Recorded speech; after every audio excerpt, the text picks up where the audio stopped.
At my own engagement party, my mother handed me a glass of red wine. The moment I brought it close to my nose, something felt wrong. It didn't smell spoiled, just off faintly medicinal.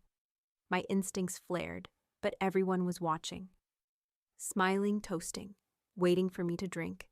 Then my sister Lana slid beside me laughing about a joke someone told her. "Cheers, future Mrs. Morales," she said, reaching for my glass. I didn't think, I just acted. I swapped glasses mid-laugh, made it look like a playful sister thing. Lana rolled her eyes and took a sip. 30 minutes later, she collapsed near the bar. And I've spent every minute since asking myself one question. Was that glass meant for me? My name is Isabel Carter. And what started as a beautiful spring celebration turned into the darkest unraveling of my life. Have you ever ignored a small red flag only to realize it nearly cost you everything? If you were in my place, would you have done the same? Let me know in the comments, and don't forget to subscribe for more true stories that hit deep. My name is Isabel Carter. I'm 29 years old, a freelance photographer based in Richmond, Virginia. I love early mornings, quiet kitchens, and shooting in natural light. My work's been featured in a few local galleries. Nothing huge, but enough to remind me I'm not invisible. For most of my adult life, I thought I'd come to terms with my family dynamic. My mom, Gloria, is a presence, always polished, always in control. Former English teacher, the type of woman who folds grocery bags with crisp corners and color codes her spice rack. She's the sort of person strangers compliment at the farmer's market. Elegant, they say, put together. But behind that grace is something else, something colder. My sister Lana is 3 years younger than me. She's bright, funny, always the kind of person people gravitate toward. Growing up, we were close until we weren't, not because of a fight, just distance choices, and Gloria. See, my mother doesn't like sharing the spotlight, not with Lana, not with me, not with anyone. And for years I thought it was just her way of showing love. The "I only criticize because I care" kind of parenting. The "I'm just protecting you" brand of control. It took me a long time to realize that boundaries were never something she respected, only something she erased carefully, methodically. So when she offered to host my engagement party, I said yes. Not because I wanted her to, but because saying no felt impossible. My fiancé Ethan had his doubts. He'd seen the little digs she made about my career, the passive-aggressive comments about our timeline. But he didn't push. He wanted to support me, whatever that looked like. Naomi, my best friend since 10th grade, was more direct. "She's planning this whole thing to center herself," she said flatly. "I know," I replied. "Then why are you letting her?" Because that's what I'd been doing my whole life. Letting her rearrange my opinions. Letting her decide which friends were good for me. Letting her rewrite entire chapters of my memory and call it family truth. Gloria chose the venue, a vineyard overlooking rolling hills just outside town. She coordinated every napkin fold, every candle holder, every song on the playlist. She even made sure no songs about heartbreak or divorce played. "We want this to be uplifting," she said with a smile. She picked the wine, red bold. Her favorite label imported the guest list. She curated that too. Almost 50 people, extended family. A few of Ethan's colleagues, her bridge club friends, but not one of mine. Not even Naomi. When I asked her about that, she brushed it off. Naomi said she wasn't sure she could make it. She said didn't want to stress you out at the time. I believed her. That's what Gloria does best. She controls without ever appearing controlling. But the truth, Naomi had texted me that very morning, said something came up, said she didn't want to add pressure. The words didn't sound like her, but I was already swept into the tide. Lana, on the other hand, looked radiant. She wore a soft blue dress that matched the sky just after the rain had cleared.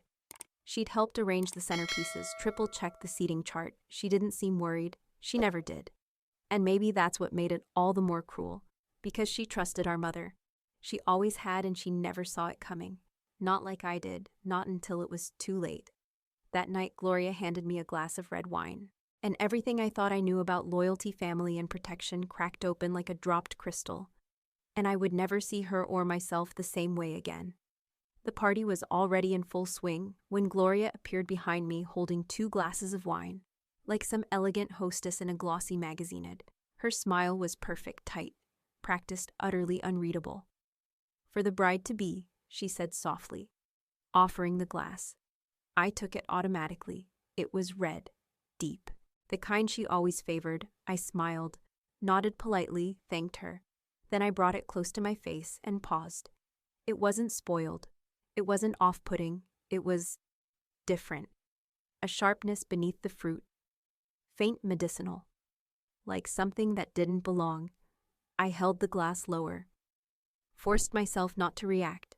From across the lawn someone laughed. Music floated over the breeze. The glow of string lights made everything look like a dream. A perfect curated illusion. And in that illusion I stood with a glass I didn't trust, and a mother watching me with a smile that didn't quite reach her eyes. Cheers, future. Mrs. Morales came a voice beside me, Lana. She slipped in radiant as always, still riding the high of someone's compliment at her table. She caught sight of the wine in my hand and playfully bumped my arm. Look at you, she teased. Already looking like a senator's wife. I laughed. It sounded natural, reflexive. Ladies first, I said, suddenly handing her my glass while lifting the other from the tray in Gloria's hand.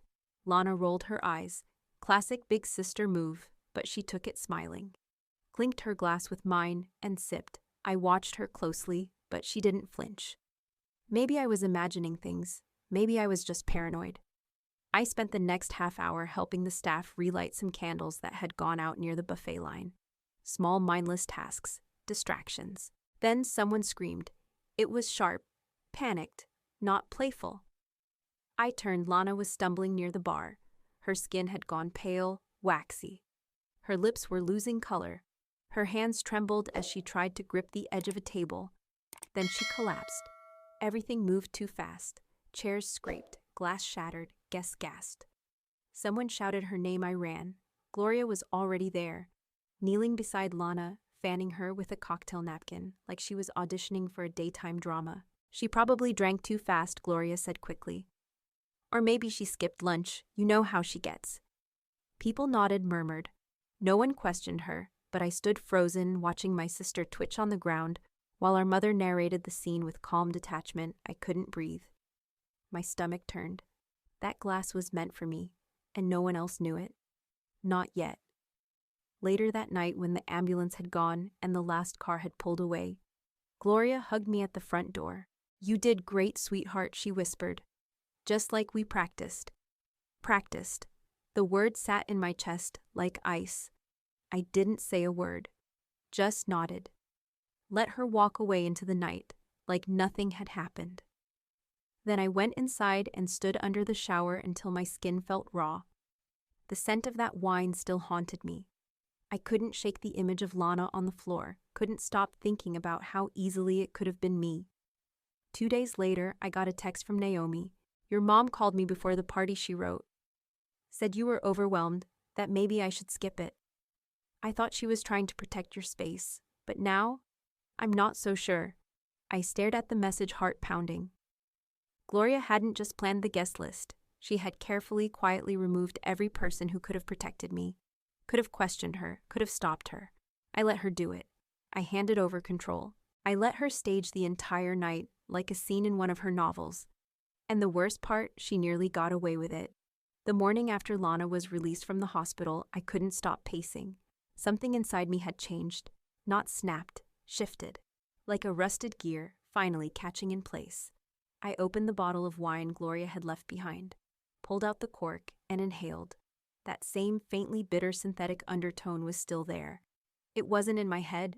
I needed answers. I called the event space manager under the pretense of retrieving a forgotten camera battery. Instead, I asked quietly, carefully, if their kitchen had security footage. He said yes. He said he'd look into it. He sounded polite and slightly concerned. While I waited, I couldn't sit still. I couldn't eat. I kept thinking about Naomi's message about Gloria controlling who came close to me. That's when Ethan walked in, clutching his coffee like a lifeline. I need to tell you something, he said. Not meeting my eyes, I braced myself. Please don't say it's about the wine. He shook his head. Not directly. He hesitated for a long time, then finally said it, 3 days before the party. Your mom asked to meet me, I blinked. Why, she said it was about logistics, venue, guest count, normal stuff. So I went. He described a quiet cafe near the courthouse. Said she smiled the whole time, until 5 minutes in, she brought up my exes. She told me she didn't want you repeating old mistakes, he said. Then he swallowed. And she offered me money, 20 grand, if I agreed to break things off quietly. To walk away, I didn't breathe. She brought up the legal case. I settled a few years ago, he added. Say it if I didn't accept certain rumors might resurface. You're telling me my mother tried to blackmail you. She didn't say the word, he murmured. But yes, I stood there frozen. Arms crossed so tightly, my fingers went numb. And you didn't tell me I didn't want to ruin the party, he said. You were already so stressed. I laughed, one of those empty, humorless laughs that sounds more like pain. Gloria hadn't just manipulated me, she'd been systematically dismantling my world from behind the curtain. I texted Naomi back, told her I believed her. Within seconds she replied, I wasn't sure I should say this, but I got an anonymous message the morning of your party. She sent a screenshot. It read, She's fragile. You're making it worse. Walk away while you still can. No name, no signature. Just cold clinical control disguised as concern. I stared at the message for a long time. Heart pounding, and then the memories started folding back. Gloria telling me my high school best friend Jenny was jealous and wild, convincing me my college roommate was gossiping behind my back, intercepting letters, misquoting phone calls, whispering doubts I didn't know were planted. I thought I was making choices. I thought I was being careful. But Gloria had been feeding me poisoned breadcrumbs for years. Every bond that didn't serve her control, she destroyed it. I needed to know how far this went. I needed proof. I shut myself in my bedroom, opened my laptop, and typed one word, benzodiazepine. Search results flooded the screen: medical forums, pharmaceutical entries, hospital reports. One compound stood out, lorazepam common. Fast-acting, bitter, almost sweet scent. Exactly what I'd smelled. And then another memory, the pale orange pill bottles I'd seen in Gloria's bathroom cabinet once years ago. Back then I'd thought nothing of it for sleep, she'd said casually, for nerves. But now, it felt like a thread finally unraveling. This wasn't about one night, one party, one glass. This was years of manipulation, isolation, quiet sabotage, masked as maternal love. I wasn't angry, I was done. Later that evening, my phone buzzed. It was a Facebook message from someone I hadn't spoken to in years. Jared, my college ex. The one Gloria had always hated. He wrote, I saw what happened to your sister. I know this is out of the blue, but there's something I should have told you years ago. I stared at the screen. It was all unraveling now, and I was finally ready to follow the thread. 10 minutes after Jared's message, we met at a small cafe not far from campus. He looked older, more grounded, but his eyes still held that cautious warmth. I used to know he didn't waste time. You thought I cheated on you, he began. But I didn't. I didn't speak, just stared. Your mom told you I did. Remember the photo she showed you? Me with that girl outside the bar. I nodded slowly. I remembered every detail. I remembered how much it hurt. That girl was part of a study group. We were working on a case project. He pulled out his phone and showed me a copy of the original group photo. Same girl, same night. But there were 6 of them, not 2. She'd cropped it. My mom had someone follow you, I asked. He nodded. She didn't stop there. She contacted my residency director, said I had behavioral issues, mental instability. Almost got me kicked from the program. I felt my stomach turn. I left you a letter, he added. Naomi was supposed to give it to you. My eyes widened. I never got it, I said quietly. He reached into his bag, handed me a small envelope. I kept a copy. I opened it. My name, his handwriting. A raw, honest goodbye, dated 2 weeks before graduation. That was the week Gloria tossed an unopened envelope into the trash in front of me and said, More drama from your past. Best to move on. I hadn't known, I hadn't questioned it. I'd believed her. My jaw clenched. She didn't want me to be loved by anyone but her, I whispered. He nodded. That's exactly what it felt like. When I left the cafe, I was shaking, but not from fear. I was furious. That night, I called Naomi. It's time. She didn't ask what I meant. She just said, I'm ready. We started with the venue footage. Naomi had a friend on the tech team there. Quiet, curious, and very uncomfortable after reviewing the clip I'd requested. Within 24 hours, I had a flash drive in my hand. I waited until I got home. Sat down in front of my laptop, plugged it in, The video was grainy but clear, time-stamped. There was my mother alone in the kitchen, placing 2 wine glasses on the counter. She reached into her purse, pulled out a small amber dropper bottle. 1 drop, then another. She stirred it with a spoon, wiped the spoon with a napkin, placed everything neatly back in her bag. She checked her reflection in the microwave door and smiled. My throat tightened. Then the door opened. I walked in, smiling, unsuspecting. Gloria quickly covered the tampered glass with a napkin and handed it to me. I paused the footage, sat in silence. She had planned this. She had looked me in the eye and handed me a poisoned drink, smiling. I emailed a copy to Naomi. Her reply came 5 minutes later.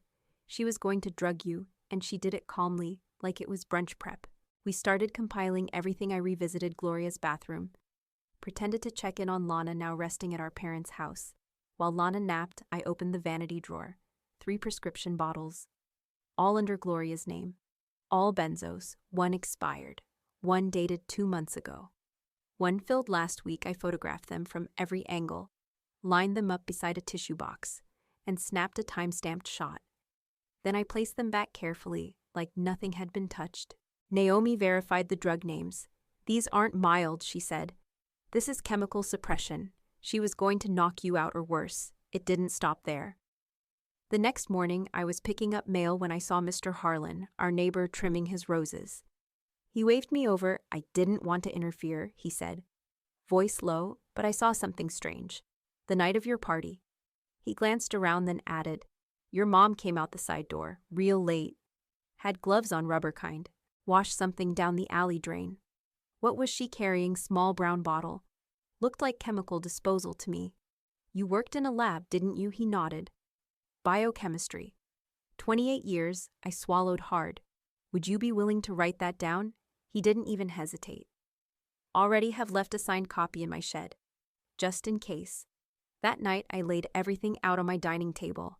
The flash drive, the prescription photos, Mr. Harlan's statement. One by one, I added them to a folder on my desktop, titled Documented Patterns, Gloria Carter. This wasn't paranoia anymore. It was proof I was done reacting. It was time to go on offense. I picked up my phone, found her contact, hit call. She picked up on the second ring. "Darling," she said sweetly, "I was just thinking about you." I didn't flinch. "We need to talk," I said. "In person." A pause. "Everything okay?" "No," I replied. "But it will be." Because now I had truth, I had witnesses, and I had a plan. I told her we'd host a small family lunch at my place that Sunday. A gathering to reconnect. I said neutral, casual. I knew she'd come. Gloria never passes up a spotlight, especially when she thinks she's still in control. I cooked pot roast. Her favorite set the table with the good china she gifted me years ago, back when I still mistook appearances for affection. 6 seats, just enough. Me, Ethan, Naomi, Lana, Tamsin.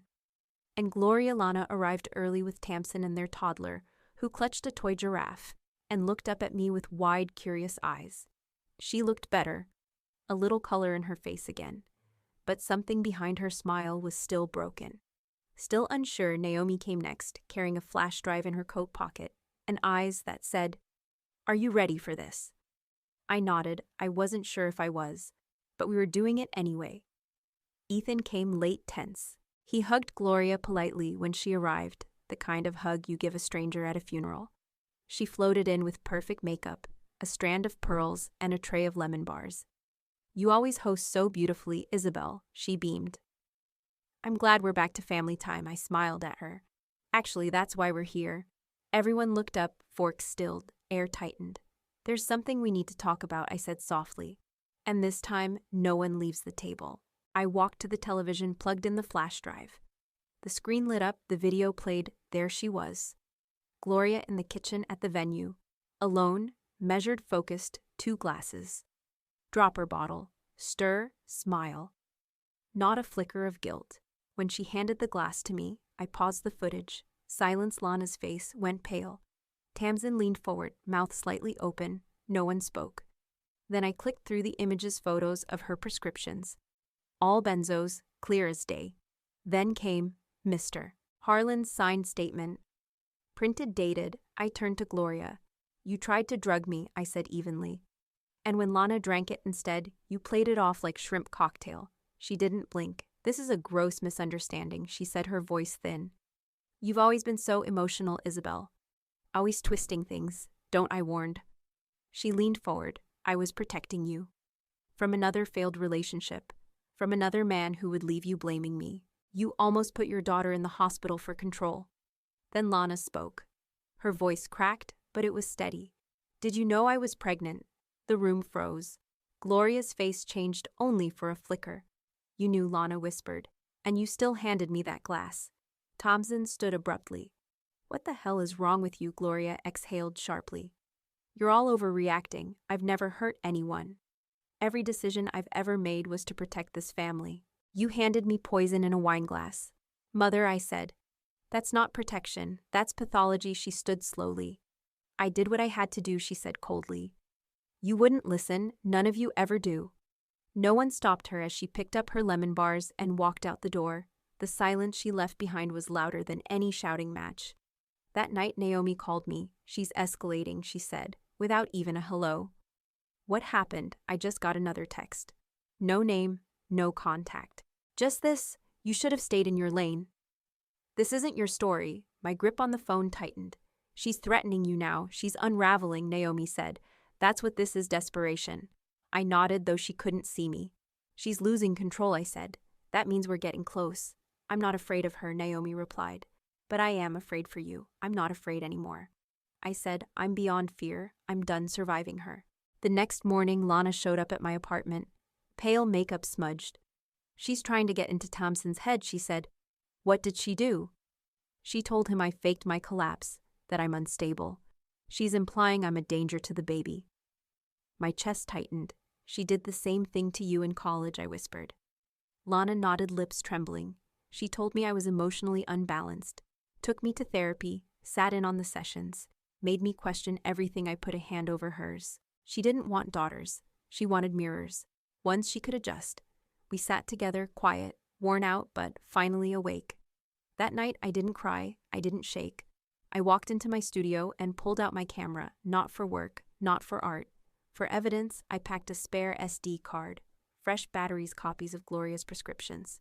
She wanted a war. She was about to get one. We didn't confront her again. Not directly. Not with another sit-down. Not with more pleas for honesty. We let the truth do what truth always does when it's finally given air. Naomi helped me edit a 10-minute documentary. We called it The Poison in the Punch Bowl. I narrated it quietly. No names, no accusations, just facts. Clips of the security footage, screenshots of prescription labels, scans of the neighbor's written statement, even Lana's torn-out journal pages, her words, her fears. We uploaded it late on a Thursday. By Friday morning, it had over 10,000 views. By the end of the weekend, 50. The comments stunned me. This is my mother, word for word. I thought I was crazy. You helped me name it. She doesn't own your story anymore. I didn't post responses. I didn't need to. Curtis Ethan stepped forward too. He wrote a blog post titled, "The Time My Fiancé's Mother Tried to Buy Me Off." He included screenshots of the check offer Gloria's threats about his past legal case. The post went viral in mental health communities. Tamsin, Lana's husband, shared his own truth at a local event. He stood in front of a group of strangers and said, "My wife isn't unstable. She's been surviving someone who convinced her she was." Even our neighbor, Mr. Harlan, gave a recorded interview for a podcast about covert emotional abuse. Every voice added weight.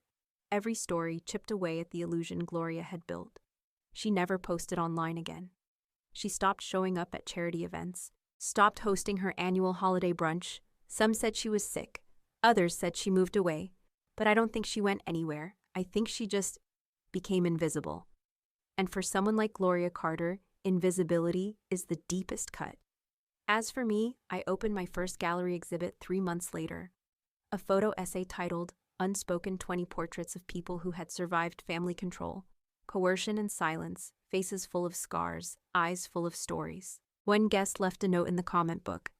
You reminded me that love should never require silence. I don't know who wrote it, but I carry that sentence with me every day in the lesson. Real love doesn't isolate, it doesn't manipulate. It doesn't need you small to feel big. Sometimes the greatest act of healing isn't fighting back. It's choosing to finally walk away. What happened between me and my mother wasn't a clean break. There was no final slam of the door, no dramatic last word. There was just silence. She never apologized, never acknowledged what she did. The last thing I received from her was a handwritten note, 4 words. You embarrassed this family, no ownership, no regret, just accusation delivered like a knife. I didn't cry, I didn't scream. I held the letter over the sink, struck a match, and watched it burn. Piece by piece, I let it go. Because I've realized something. I didn't need her permission to heal. I didn't need her confession to reclaim my voice. And most of all, I didn't need her to call it abuse, for it to have been abuse. Some battles aren't won with revenge. They're won with clarity, with truth, with walking away and never looking back. Now every time I look in the mirror, I see someone free. Not because she gave me freedom, but because I stopped letting her take it from me. What about you?